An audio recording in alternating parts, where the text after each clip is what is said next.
Hey guys, this is Frost here, and today I'm giving you a bit of a tour of my redstone testing world. So, right here in the beginning, as you can see, we have a piston door, a hidden piston door.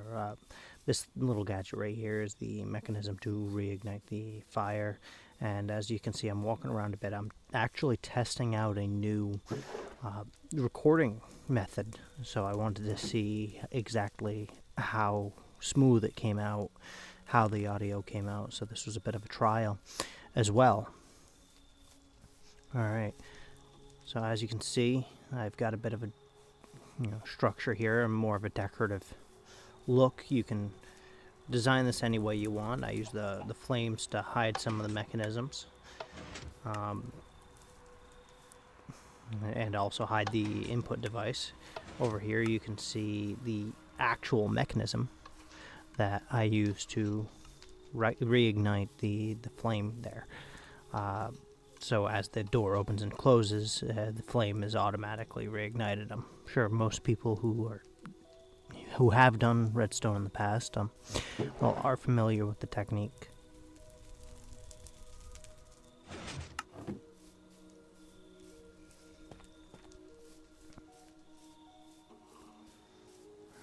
As you can see, once you drop an item in, it pops the door open, retracts the decoration in front as well. Alright. So I've actually wired the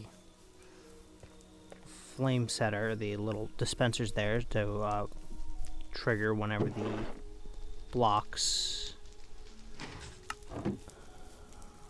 there, see the redstone activate.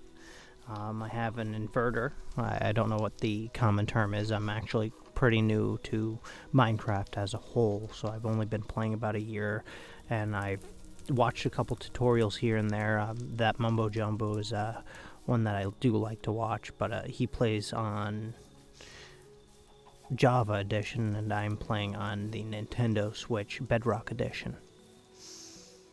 So I do have to convert some of the designs to work for myself. A lot of these are original. I don't know if anybody else is doing the same thing, but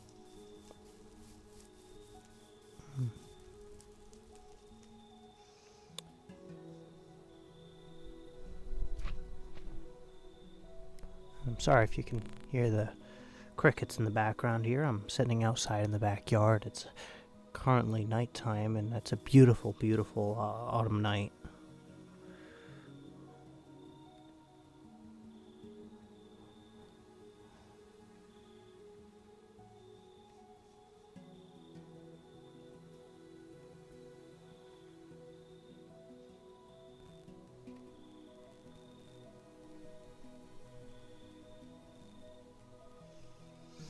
So this right here is a smart furnace layout that I use in my base. I actually had to kind of figure it out on my own here. I didn't even know that's what they were called until I later saw one of Exuma's videos. So that was something I had a bit of trouble figuring out. Right over here is my my first right here is my end portal. Just to kind of play around with the end. This is my first cosmetic build that I've ever tried. I'm using the soul soil as a lake bed. I think it actually fits there perfectly. It looks like the soil is soaked through with water, and the waves have left ripples in the soil.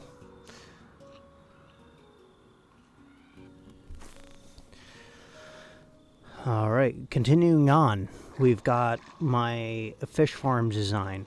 So this utilizes a rail cart collector underneath the soil, and you would put strips of magma blocks into the soil. You can actually use crouch, and it makes building underwater so much easier because, one, it holds you down, and two, as long as you're remaining crouched, you can breathe. I mean, you automatically keep your oxygen meter filled whenever you're on top of a magma block, so that's kind of a crazy little life hack there that makes this whole job a little bit easier.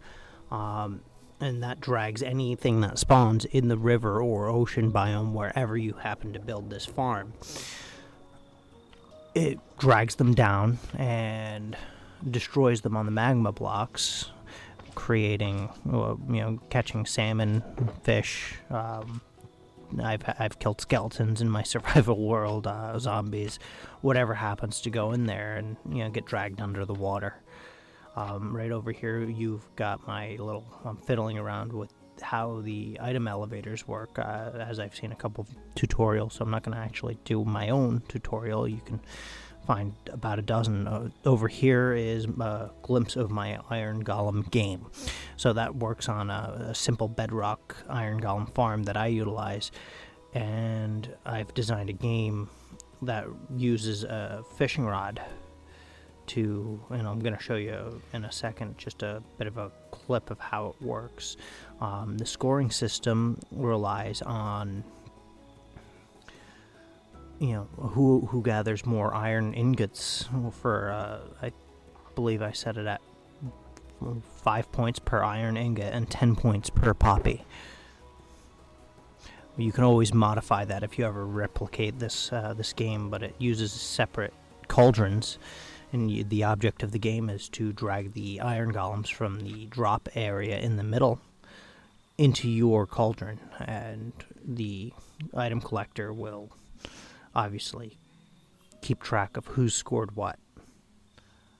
So I'm going to quickly show you how this works. I only have the one golem that's fallen in there. I haven't been really AFKing in my test world, and I built it kind of high up so it doesn't activate too often. But this would be a great design for any sort of server where you guys have a gathering point and you want something to fiddle around with a couple of players.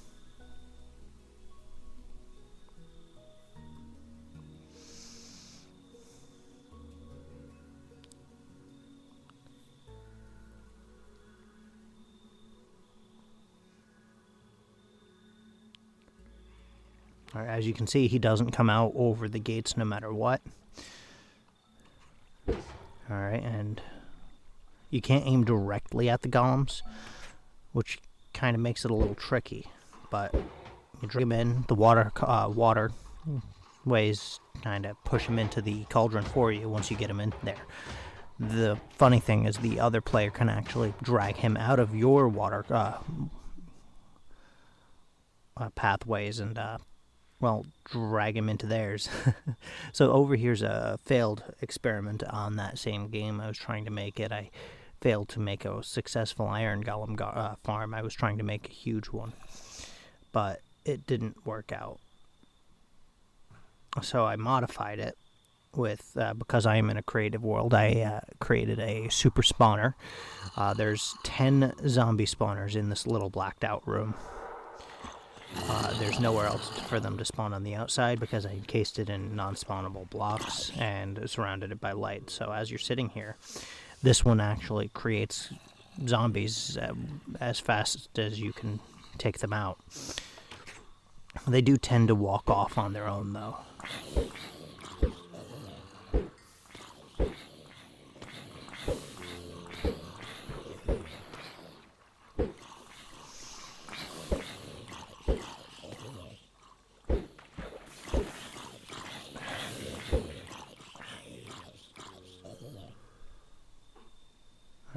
Closing that off. Well, trying to anyway. It took me a couple tries.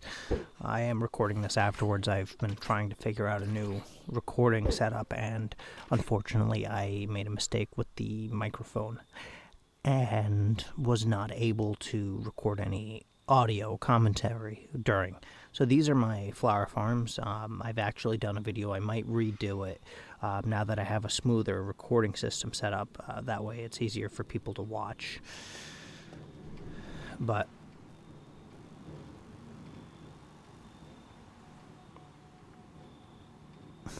as you can see, I've got the two different flowers to show the example here. This is a Bedrock exclusive function, and you just flip this switch here, and it uses bone meal. And when you bone meal a flower, a small single layer flower in bedrock, it spreads that specific type of flower. So, utilizing a simple flower farm mechanism. And I designed this one myself to work on bedrock. Just a simple observer clock with a pulse modifier, and it sends the the grass blocks back and forth and continuously breaks the flowers. I've run this a couple times, but as you can see, it's very successful. Now this is kind of a bit of a lag machine that I'm coming up to, but as you can see, I just entered the area, and this is I have the random tick speed turned up a bit, and this is a gold farm. I was kind of seeing if it would work, just to make sure, because sometimes the videos are a little old, and they don't always work the way for you when you build it yourself, and it's always good to make sure it does. As you can see, I'm getting a bit of lag here, so I'm gonna run away.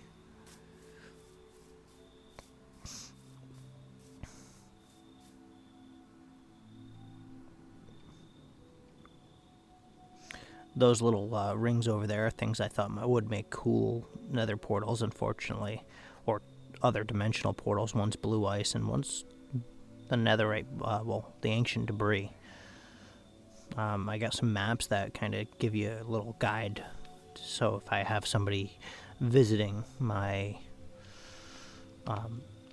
test area, you can see where some of these items are, where you can find certain builds.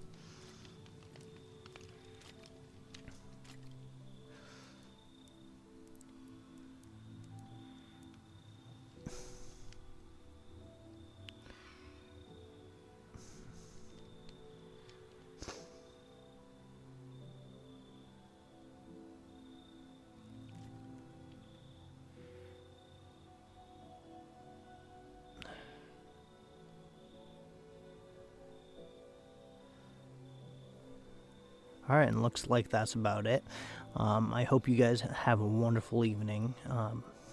I look forward to seeing you in future videos. Bye now.